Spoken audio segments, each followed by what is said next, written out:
The emergency klaxon had fallen silent 3 hours ago, but Daniel's hands still trembled as he filed the incident report. Another close call. Another brush with the Velcora patrol ships that seemed to find human vessels far too easily these days.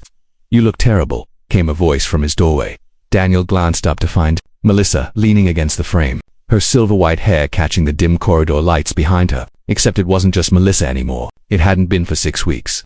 "I'm fine," he muttered. Returning to his datapad, she moved into his quarters without invitation, a habit she'd developed recently. Daniel tried not to notice the way she moved now, all fluid grace and predatory economy. Tried not to notice the faint luminescence in her violet eyes, or the way her canines seemed just slightly too long when she spoke. "You're not fine. I can smell the adrenaline from here."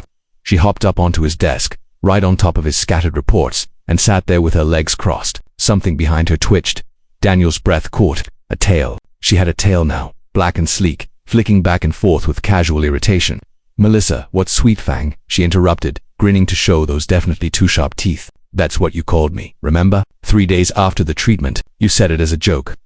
God help him, the Velcora gene therapy had been their only option after the attack. Melissa had been dying, her organs shutting down from the alien toxin that had flooded the ship's medical bay. The Velcora doctor, if you could call those 8-foot insectoid creatures doctors, had offered a solution. Their genetics could be adapted, spliced with human DNA, creating a hybrid immune system capable of neutralizing the poison. "It'll change you," the translator had buzzed, "but you'll live." She'd taken the treatment, she'd survived, but nobody had explained just how much change meant. "I was trying to make you feel better," Daniel said weakly, watching her tail curl and uncurl. "You were upset about the eyes." The eyes were just the beginning. Melissa leaned back on her palms, studying him with those unsettling violet irises that seemed to see straight through him. "Now I've got these." She twitched her ears, actual pointed ears that had emerged over the past 2 weeks. "Enhanced hearing. I can hear your heartbeat from across the room. It's racing, by the way." Daniel felt heat crawl up his neck. "We almost got boarded by a Velcora warship. Of course, my heart's racing." "Is that why?" The tail flicked faster, almost playful. "Or is it because I'm sitting on your desk in a tank top and you're trying very hard not to stare?" "Melissa Sweetfang," she corrected, her grin widening. "You named me. That's a human thing, right? Names have power." He rubbed his face, exhausted. "It was a joke. A stupid joke because you bit me when I tried to check your temperature. I was feverish. The transformation was painful." She tilted her head, cat-like. "But you stayed with me through all of it. Every night for 2 weeks. You held my hand when the scales started coming in." Daniel looked at her arms. The scales were barely visible now.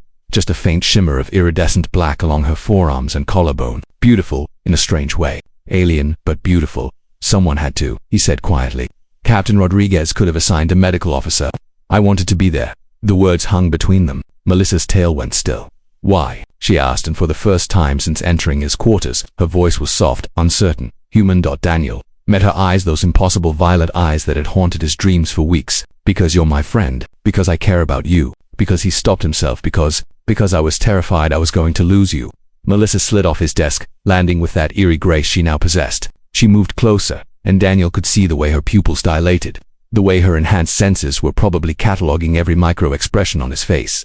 "The Velcora don't joke with names," she said. "When you name something among their kind, you claim it. You take responsibility for it. The doctor told me that yesterday." "I didn't know." "I know you didn't." She was close enough now that he could smell something sweet and strange, like honey and ozone. "Pheromones, probably. Another side effect. But I looked it up. Sweet fang in Velcora, the closest translation is treasured fierce one."